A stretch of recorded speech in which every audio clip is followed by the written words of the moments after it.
Hello and welcome to a additional broadcast of the Hoosier Football Tailgate here on the Hoosier.com this evening, as the House settlement has finally been signed, sealed, and delivered.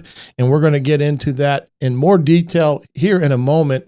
Dylan Sinn from the Fort Wayne Journal Gazette is going to join me as we go over this settlement in a little bit more detail on what it will impacts it will have on Indiana more specifically, as well as the rest of college athletics, as it will most than likely change a lot of things when it comes to college athletics from now and until the future with this settlement and how it's all been rolled out here over the last 48 hours. But updating some recruiting news from today, the Indiana Hoosiers racked up their 11th commitment on the year thus far, and three-star tight end PJ McFarland from Lakota East High School over in Ohio announced that he is committing to the Indiana Hoosiers for his college athletic career. A big pickup at tight end for them. I will have my breakdown of PJ tomorrow.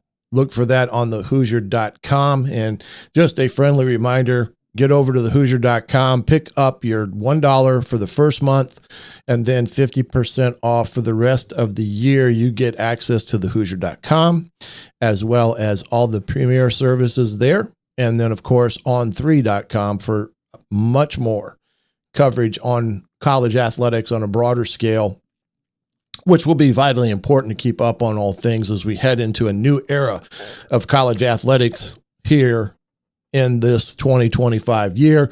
But no question, big pickup for Indiana today, as they had some nice visits over the weekend. A number one defensive lineman from the 2027 class, a 4-star, I believe, had a nice visit this past weekend, and it's going to take on further meaning when this all comes to fruition, when you think of the new settlement going into effect July 1, and a lot of crazy turnaround here in the last 24 hours, as well as what's going to happen here in the next 20 to 25 days or so as we head in towards that 1st of July of it taking effect. So as always, stay tuned not only here to the Hoosier Tailgate, but as well as the Hoosier.com and all this, and you get a chance to see all that. Second thing, the Manning passing camps, Fernando's been invited to that. That's a pretty prestigious invitation for him and that young man to get a chance to go down there to rub elbows with the elite quarterbacks in the NCAA, but also with, Peyton and his brother, as that's a very prestigious quarterback camp that they have every year. And him being invited to that is a very blessed invitation to get as a college quarterback, as they get to be around some of the elite players in the country for that camp. And then Mendoza is listed as a quarterback to know for the 2026 draft. Again, that's not something we hope can happen for him, but being that he has 2 years left in college, you like for him to stay a couple of years. But if he has a great year, there's no telling that he may find his way up the pecking board of the NCAA settlement as it heads into this new era in 2025 and beyond. But again, a very fluid week upcoming here for the Indiana Hoosiers. You've got more camps, the one-day camps coming up this week with some top-notch recruits in and out. And then, of course, at some of the off-campus sites that they'll have going as well. And again, some of these prestigious things that will happen for some of these kids over the last few weeks of the summer here, as it pertains to things of like Mendoza being invited to the Manning camps as we head into this month of June And I hope this Sunday afternoon has greeted you well. One thing I do want to pass along, our affiliation with BetUS. And BetUS is one of the premier betting sites that you can join right now. Use the coupon code tailgate and get up to 125% on your first cash deposit with BetUS. Right now with the NBA playoffs, you got the Pacers rolling hot, looking to go up 2-0 on Oklahoma City, as well as the NHL Stanley Cup and Major League Baseball. You've got WNBA basketball in full swing. When you name the sport, they have the line for it and everything else, but we're just appreciative of them being a part of the Hoosier football tailgate here on thehoosier.com. Again, if you can get over there, use tailgate as the coupon code and get up to 125% on your first cash deposit. Also, remember to like and comment on the YouTube page, thehoosier.com. Follow me on Twitter as well, and any of your podcasting choices, as well as Spotify, Apple Podcast. At Spotify, if you could give us a rating and maybe a few words of a review, it's greatly appreciated. In this day of algorithms and things of that nature, it does have a impact on things of that we have here at thehoosier.com as well. But remember to hit that notification bell via YouTube to be notified when you're getting a Hoosier tailgate broadcast, as we will by all means try to alert you as quickly and as humanly possible as can as we get things rolling here. I'm just waiting here to arrive with Dylan Sinn from the Journal Gazette. Again, if you have any comments as we go through this evening, by all means, please feel free to drop a question into the chat box as well, and we can get you an answer. We will, and whether it's pertaining to the settlement in general, whether it's something else as it pertains to the Indiana Hoosiers, we'll try to get you as best informed as we possibly can this evening. But again, I wanted to get this out. I didn't want to wait till Thursday, as I felt the news cycle by then would have changed on all of this. I do think it'll change, over the next couple of days. But with this House settlement, the way things are going and changing, we've talked about it so much and how it's going to impact the college scene. I think now is a realistic time to really hone in on what it all means, and it's going to affect the college landscape greatly. It could impact some of these P4 schools in a negative way. I've already alluded to Iowa State and their dilemma. Not all schools will live up to that $20 million a year cap, I guess you could say, in that regard. But we'll find out. I'm going to get Dylan in here, and we can kind of get going. And let me see if I can get him in here as soon as I see it. There you go. There he is, bright and bushy tail. Dylan, I appreciate you joining me, my man. How are you doing this Sunday evening? Absolutely. Thanks for having me on. I'm glad to be here. I'm excited. Well, my man, I think I was just explaining about questions and answers in this thing tonight. But, the biggest thing with this new finally settled House versus the NCAA settlement, I didn't necessarily want to wait to Thursday because I felt the news cycle have kind of evolved on this, because this is a major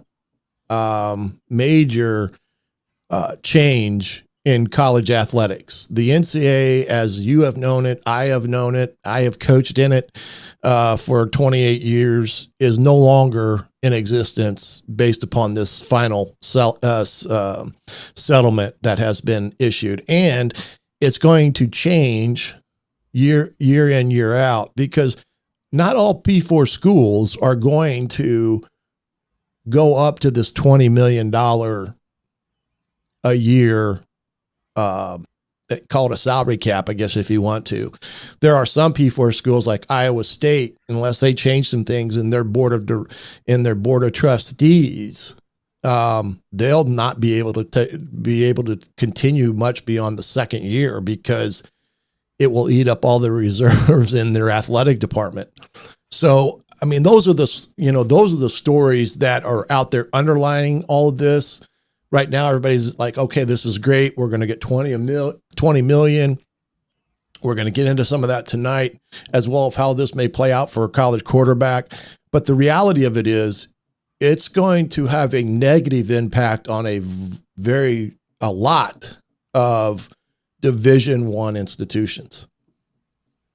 Yeah, I mean, and that's part of the reason that it's actually not the worst thing in the world that it took so long for this to get settled, right? Like we were talking about this as early as May of last year that the settlement was kind of coming.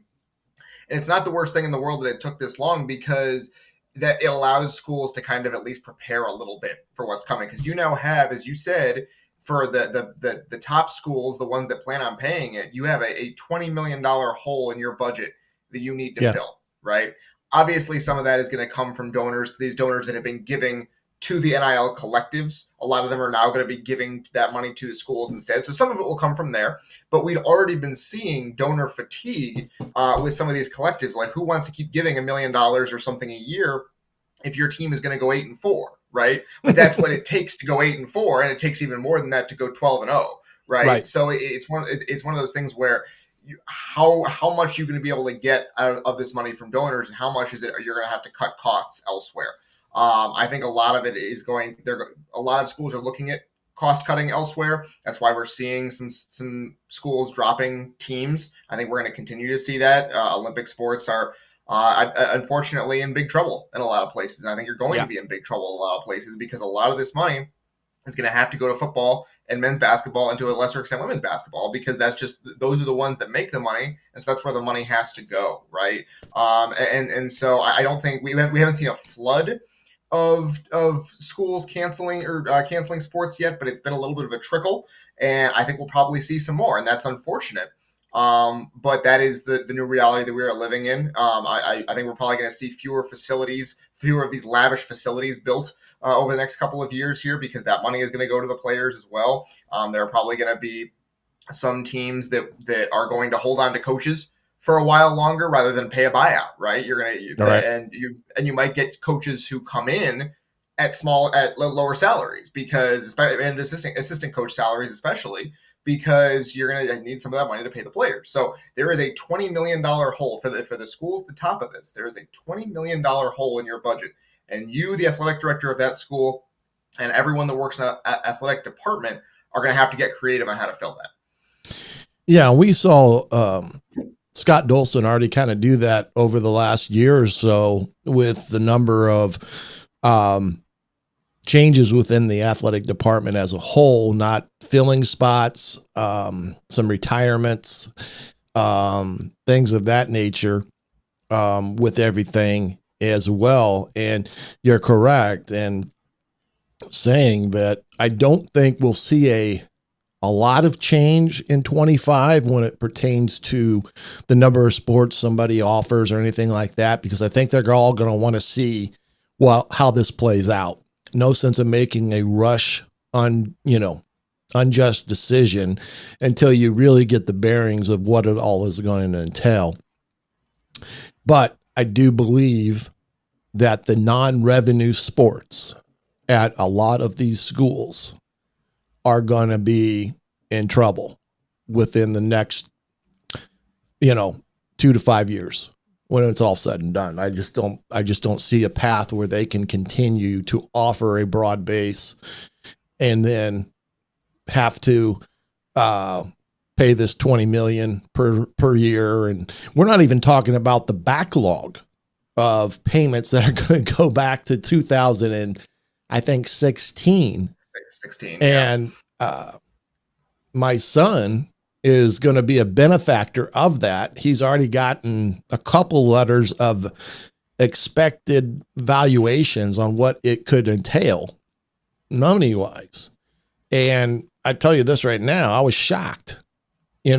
in that regard. So there's a lot of things to this other than just the people that go on the field each and every week. And what I'm going to do here, I've kind of got like a PowerPoint for us. I'm going to bring you up here as well as soon as I can.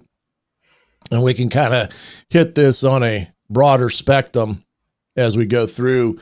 Because I think in some respects, there's so much with this, Dylan, that the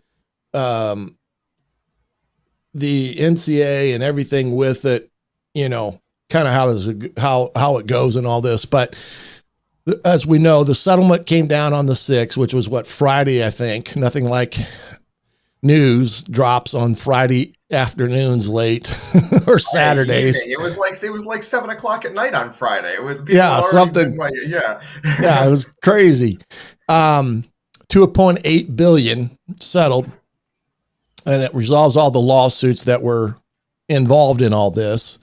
And then that's the retroactively impacts what I said there from 2016 up to 2024 and the next 10 years when it comes to these payments and such. But it's crazy. 2.8 million in back pay. And that's what I was saying. There's been this website out there that basically, if you were a former athlete in that time period, you submitted all your information, and then they would give you back a letter of whether you accept this or not type of deal. But the 2.8 billion in itself is just crazy to think of. What's your thoughts on the 2.8 billion in back pay?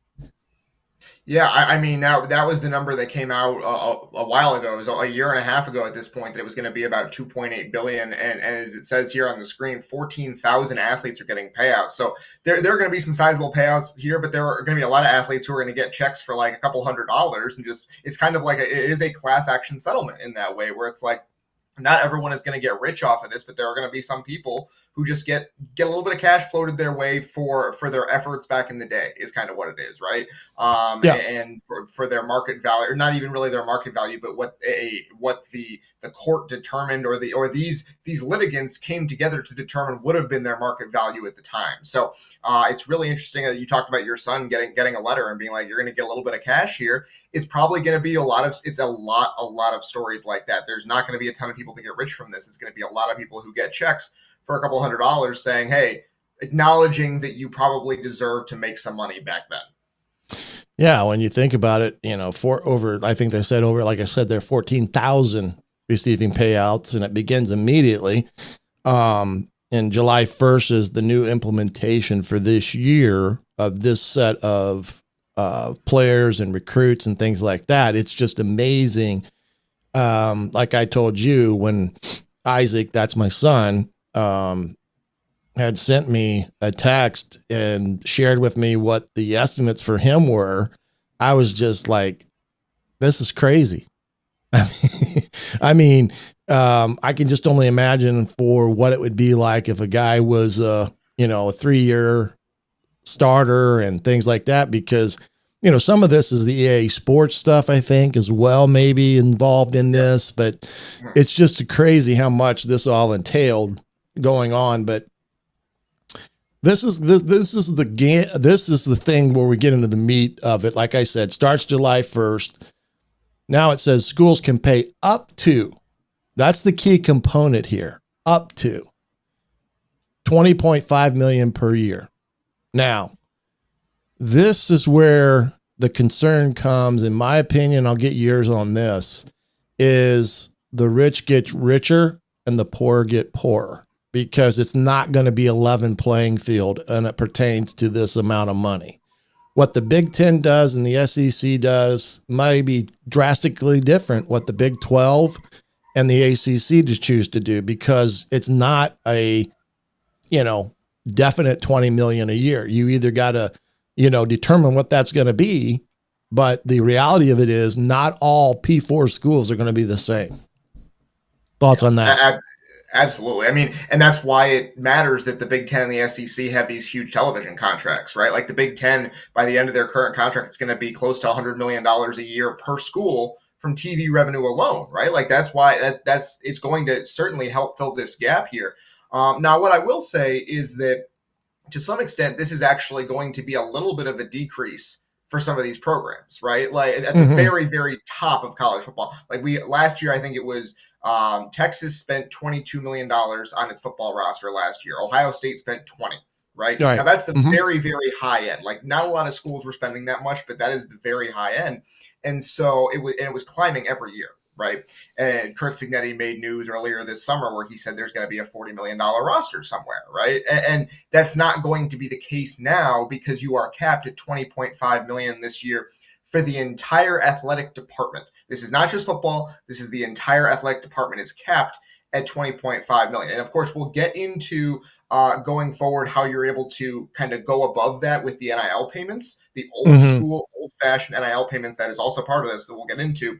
But this is going to be a decrease for some of these schools. They're going to have to decide, okay, if we're Ohio State and we just spent $20 million on our roster last year, okay, maybe we're going to spend 16, 17 this year. And then how much are we going to spend on men's basketball and women's basketball and whatever else that we want to spend money on because we care about other sports as well, because Ohio State fields however many sports, right? So it's some of the schools at the very, very top of the sport, it's going to be a come down. For everyone else, this is probably aspirational. But for most of FBS football, this 20.5 million is aspirational at best.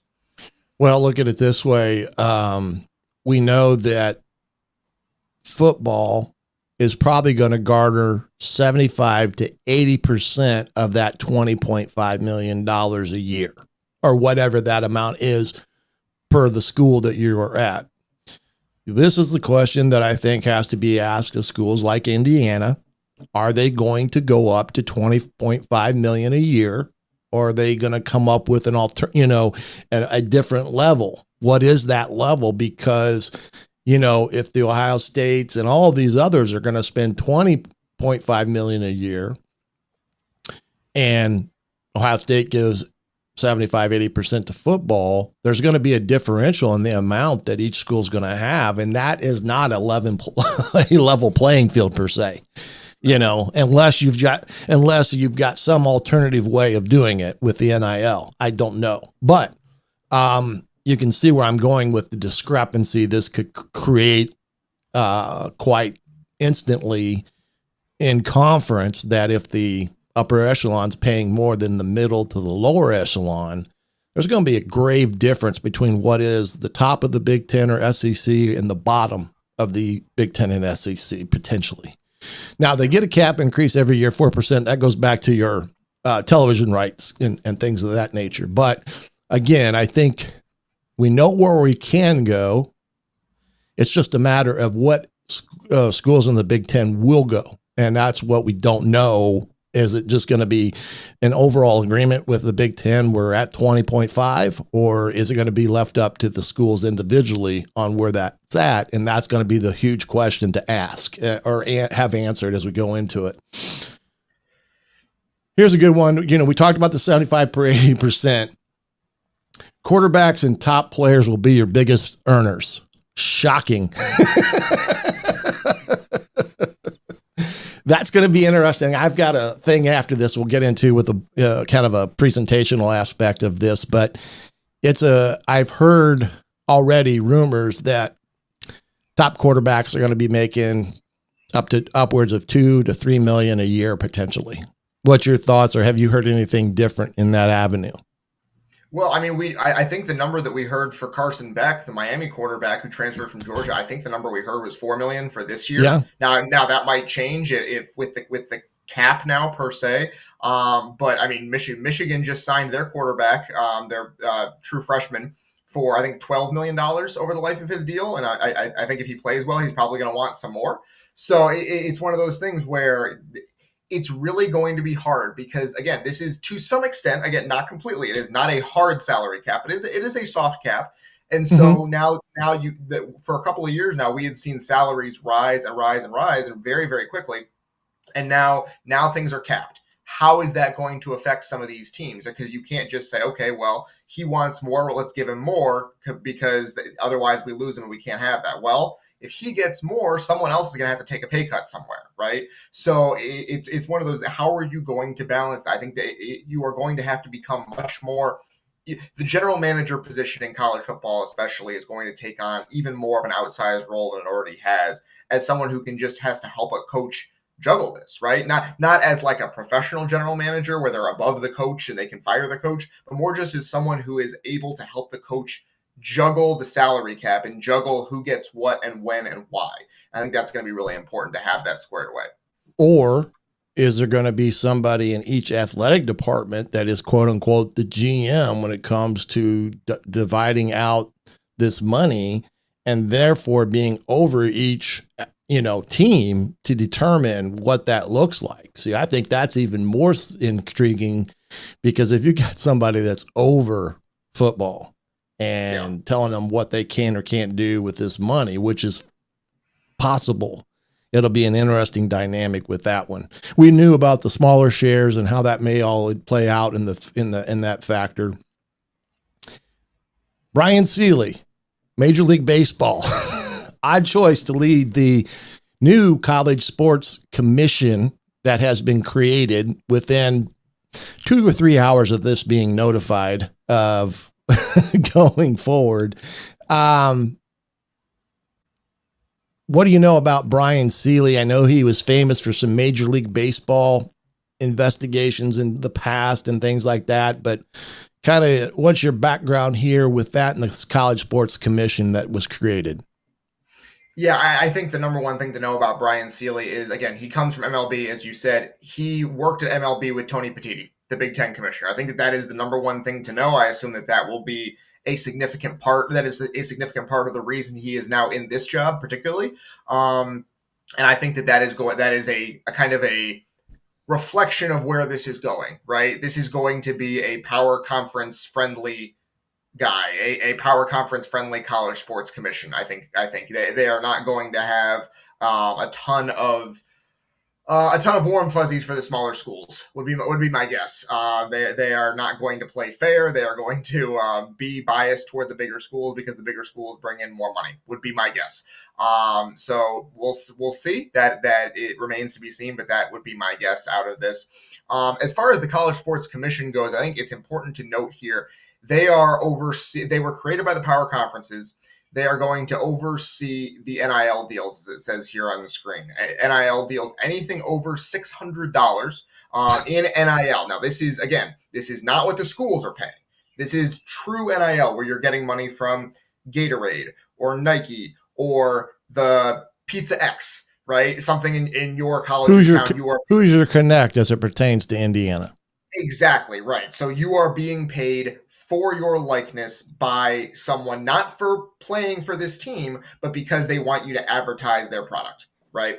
And so if the deal is over $600, you have to submit it to this College Sports Commission, and they are going to investigate whether that is a true market value for your deal, right? You can't, like, Pizza X cannot just be giving you $1 million for no reason, because IU would like you to have some more money, and it can't come from the school, right?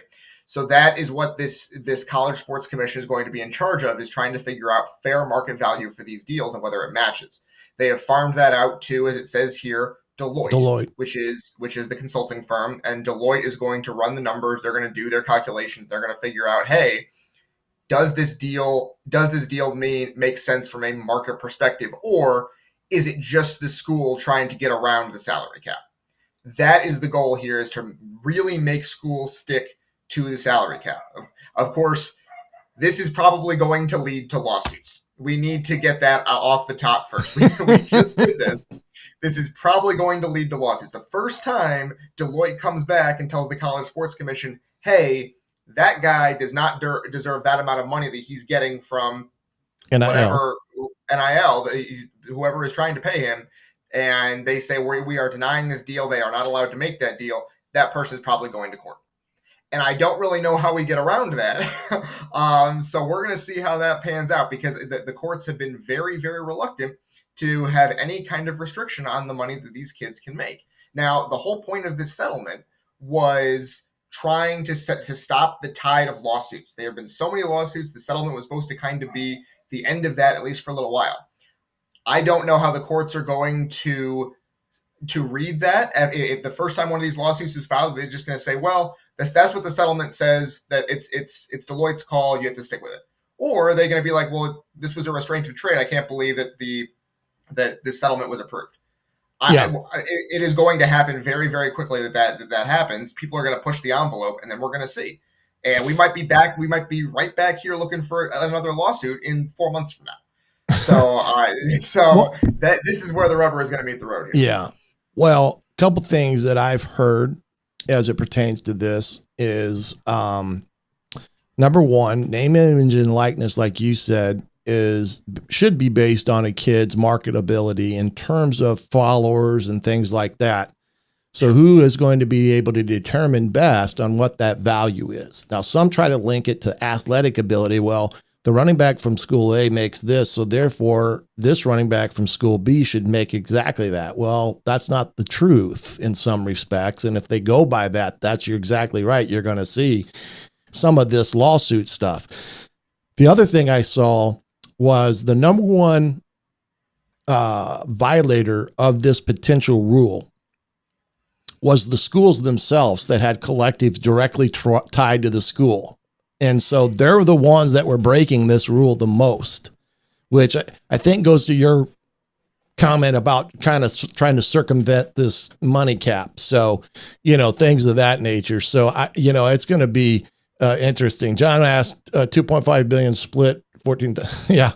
Yeah. These kids are going to make a pretty good couple dollars, especially the new ones coming on board are going to make 6 figures at the least, not including NIL. I mean, how this is all broken up, and we'll talk a little bit about that too here in a second. But the Deloitte thing will be an interesting aspect. This commission. Now, the other thing too, I want to add, the NCAA has officially broken off any type of governance of the P4 schools.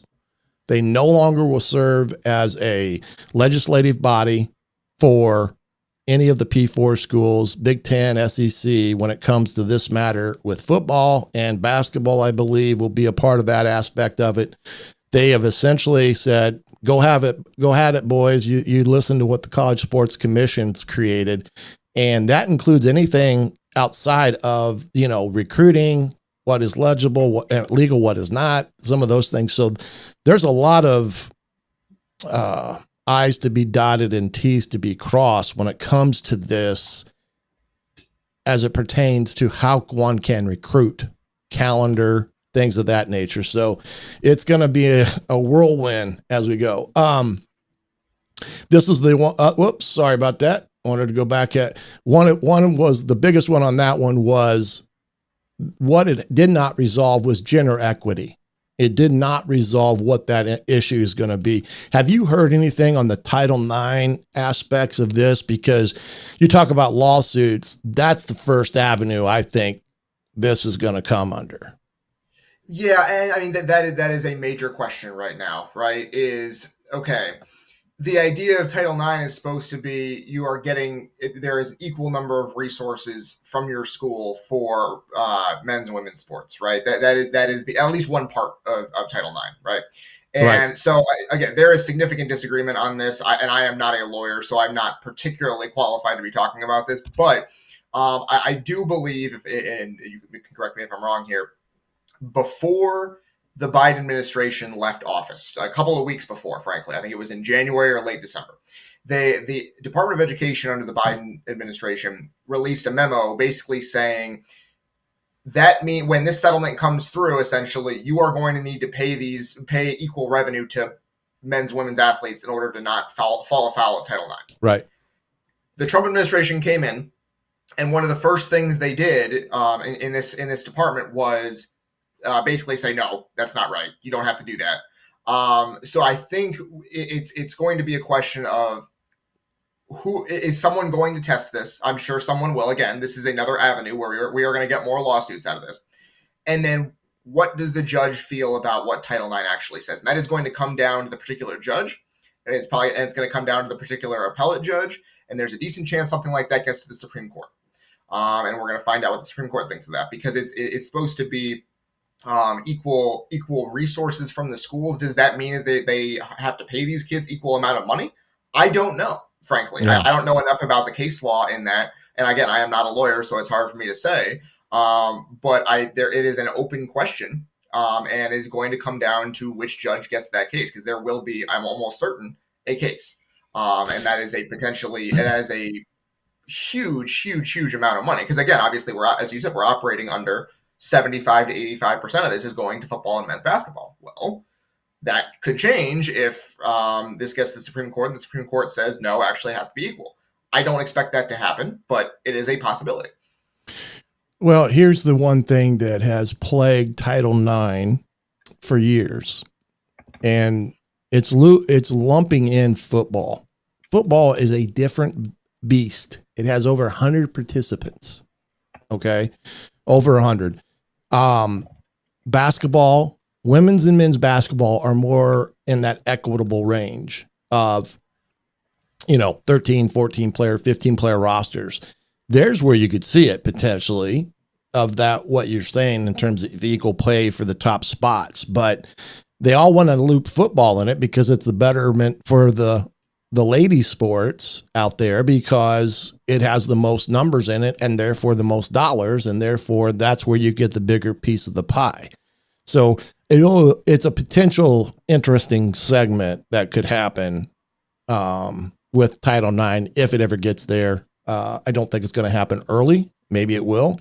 We'll have to wait, for a season or two to see where it all shakes out with all that. One thing I didn't want to skip over before we move on to this other aspect of it, the roster sizes. The one thing, and maybe you can correct me if I'm wrong on this, roster sizes in football were to be capped at 105.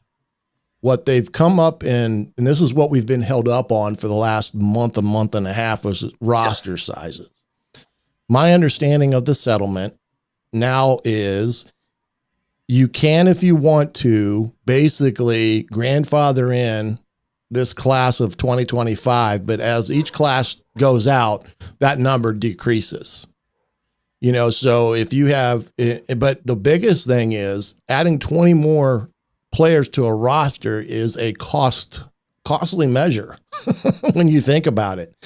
So not everybody will take advantage of that because of that reasoning. But I guess my understanding is if you had the additional 20 players, they can be brought back for this year. But then as each class phases out, the number will eventually get down to 105 as a hard ceiling within the next 4 to 5 years. Is that kind of how you see it, or no? That is my understanding. It basically there were a lot of negotiations that went around this. The NCAA wanted to go down to 105 for football, as an example, 105 right away. Claudia Wilkin, the judge, and the plaintiffs basically said that's too soon. You need to grandfather some people in. And the NCAA's response was, well, we won't grandfather them in en masse, but we will allow schools to do it if they would like to. And so the way this is going to work is schools have to say, as of, I think it's before the season starts, essentially, they have to tell the NCAA, or the College Sports Commission, I should say, these are, quote unquote, our designated players. That's what they're calling them. Is basically These are the people that are going to be on our roster that are more than 105 on our roster. This is who would be that we would have cut, but we get to keep them now. And that is you have to submit that list to the NCAA, and then those people get to be on the roster. But when they leave, you're not allowed to replace them, I think is the idea. That seems to me to be the idea. And so again, as you said, all of these people will wash out in 4 years, and then we'll have 105 cap, right? Yeah, because a kid could come in with this group and get through 2 days and say, I'm quitting. They can't replace that individual or individuals, number one. Number two, my understanding as well is anything above 105, they don't have to guarantee a full scholarship either. It doesn't have to be in the means of a full grant and aid. This is how we keep walk-ons for the next 4 years, basically. Yes, right. Anybody that's in the 105, they get full boat on top of whatever they're going to get from the salary aspect of it all in NIL. So that one too is a little bit, there's a lot of uncertainty there as in how it came out, but I think that was a pretty good cleanup of kind of what we were looking for there. We talked about this earlier, did this a little bit of the quarterback's payday, the revenue sharing era, and how much quarterbacks will make. We talked about the 20.5 and the increase starting July 1. I'm trying to get to the meat of this.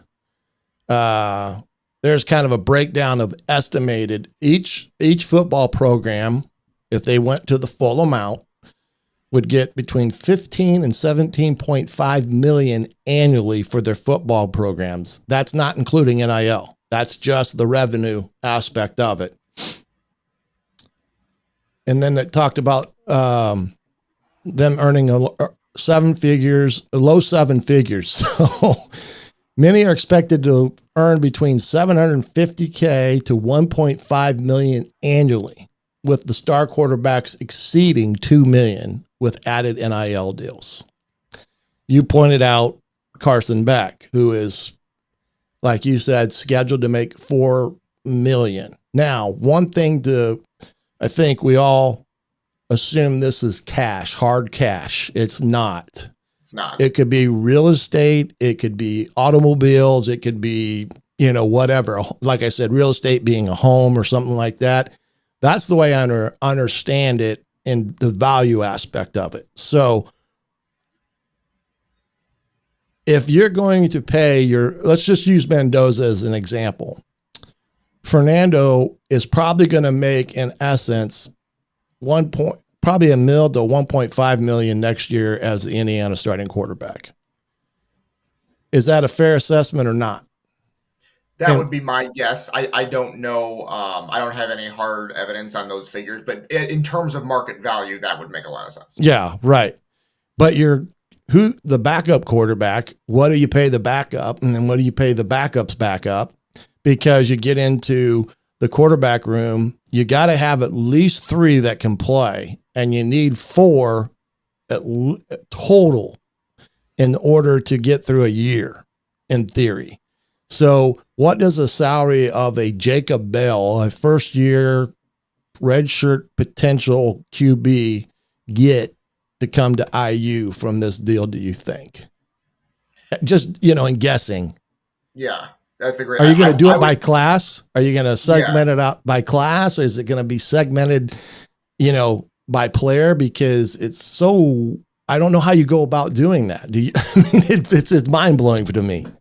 Yeah, my guess is if I were Kurt Signetti and I had to go about doing this, what I would probably do is I would make it based on what kind of production you've had in the past, and then first of all, do a base salary, so maybe 25 to 50,000 for each player on top of their scholarship. And then on top of that, what kind of production have you had in the past, and pay off of production, right? Mm-hmm. That's kind of the way that I would probably conceptualize doing it. Maybe I'm sure there are people who work in IU's football program who are going over scads and oodles of numbers trying to figure out the best way to apportion this, but that would be kind of what I would do if I were them. Maybe they have a different route going about it, but especially when you're Indiana and you don't have like 5-star recruits coming in, right? Like 5-star recruits at a high school are going to be pretty expensive. You're probably, I think a lot of teams are probably not going to want to pay those guys that have never produced in college before, right? And are going to be pretty expensive, and you're taking away from your roster. So, and if they don't produce right away, that's stuff that you are not getting on the field. That is basically wasted money for that 1 year. Not to say that person is a waste, but you are wasting the money because they aren't playing for you, and you don't know because they're a freshman. No matter how talented they are, they're still going to be a freshman. So I'm interested to see what the market looks like for the top level high school recruits, because that's who's going to get squeezed here, I would guess. Well, and I look at it from the other side of the equation. No longer is all the 5-stars going to go to Ohio State, Georgia, Alabama, all these other schools, because they're not going to be able to pay them all. Yes. Like you said. We've already seen a little bit of that. Alabama and Georgia are nowhere near as talented as they were 10 years ago. And now that's just going to be, it's going to accelerate. You're not going to be able to keep these guys around, 5-stars sitting on your bench, because they can get paid elsewhere. Right. And so it's going to flatten things out at least a little bit. to some extent, and some of these guys are going to go elsewhere. That's what I think it may be for the betterment of that, an Indiana per se, having opportunities to get a highly touted 5-star recruit type in their program, because they're not going to be able to go to every institution out there. The other thing being the potential that an ACC school or a Big 12 school who doesn't go up to the full amount, they can miss out on a lot of recruits because of money. And a school like in Indiana and some of these other schools may be a benefactor because of it. So that's the thing, like I said, like you just said, how you slot it. How do you slot it with that? And then the NIL aspect of it, the school is supposed to have no say in that. That is all outside arrangement, which I thought was interesting, is like, well, how can you stay on the same level as one another if the coach is paying them X and you want to pay them Y, but that goes well beyond where we can go? I think that's the idea, right? Like, the idea is that we are setting, quote unquote, a soft salary cap, and then everything beyond that is market value. It's supposed to be like, you are supposed to, the $20.5 million is supposed to be the vast majority of this. And the NIL is basically just supposed to be for guys who are already established with brands outside of football, where Gatorade is coming to them. The school is not supposed to help with that. Right. Well, and that's where with some of these 5-star so-called kids that are coming out of different regions, they may be able to have deals in place that ultimately help a school without having to pay them up front too much as well. Yeah. So it's because you got to feel like they're going to kind of do what the NFL does. They're going to slot quarterbacks and linemen and receivers and D linemen. I mean, what these levels are going to be attained as it pertains to value. And while we don't have a draft, that's kind of what recruiting is all going to go by, is what you have to go out and get at a certain position. And that will all drive a recruiting year, is based upon that amount. Now the question is, we as the general public probably will never know that amount of what a school has or doesn't have. And that's the other thing that I think, do you think we'll have transparency in the numbers? My guess is no. Now, theoretically, unlike the NFL, unlike other sports leagues, those numbers should be available via FOIA. Those should be that's what I mean. Available numbers, theoretically. I bet there is going to be a court case over that as well, and I don't really expect it to come down in favor of people knowing.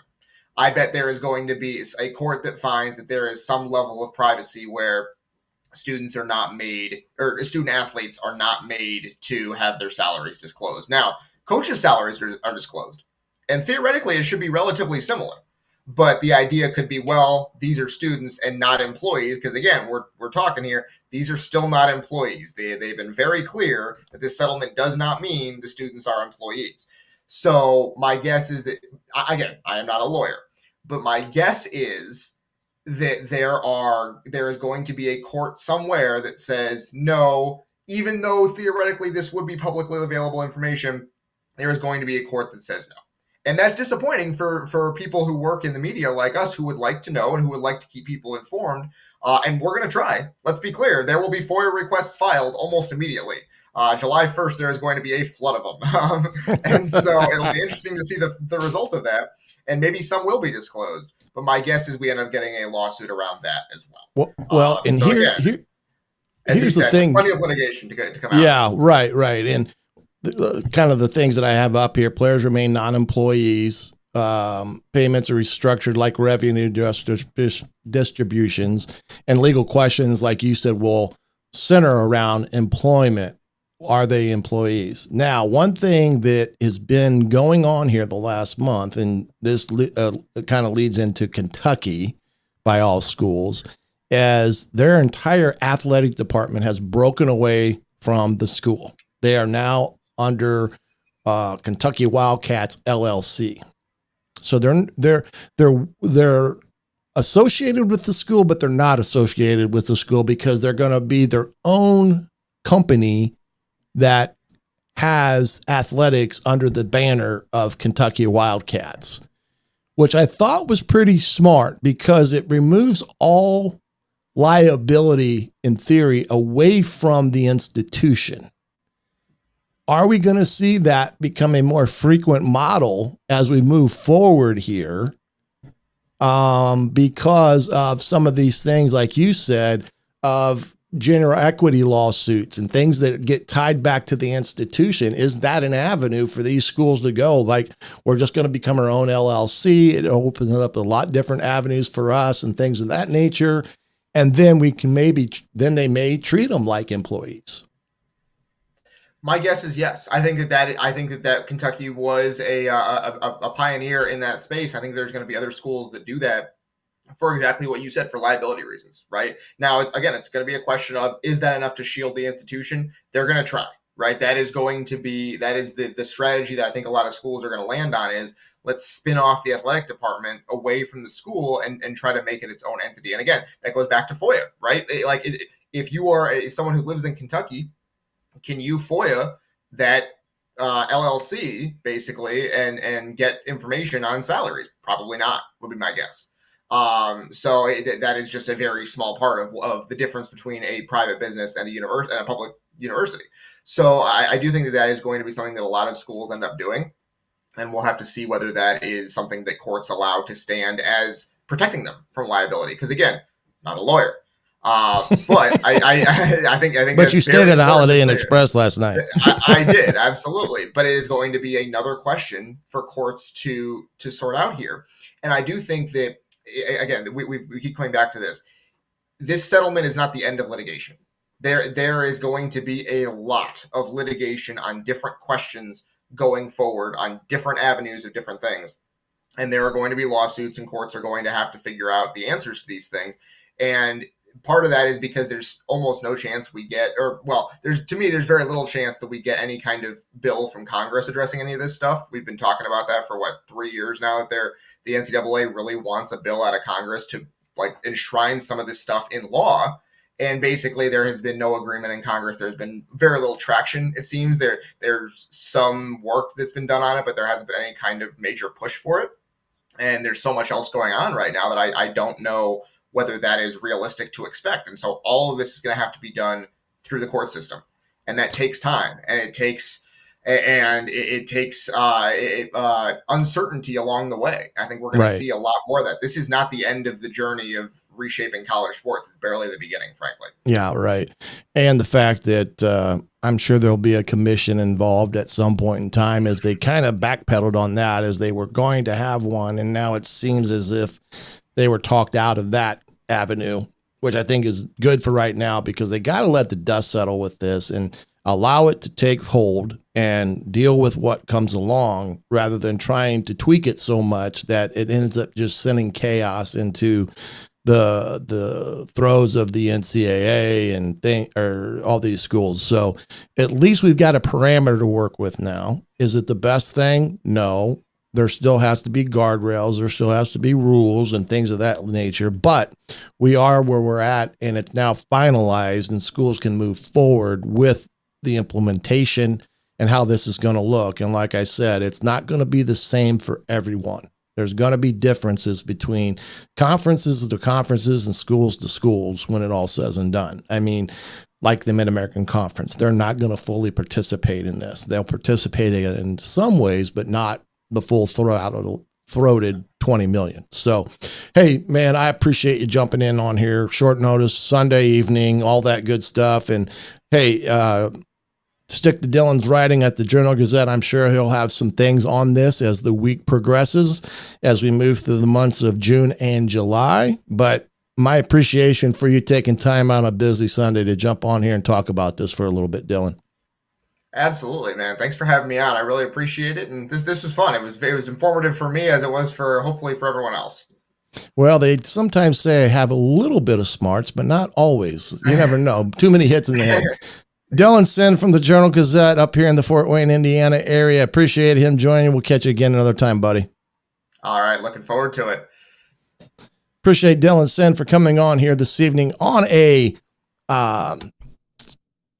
I don't want to call it an emergency broadcast, but I guess you can call it an additional broadcast of the Hoosier football tailgate here on thehoosier.com, and stick to thehoosier.com as well as on 3, as we will have more and more about this as time permits and goes onward.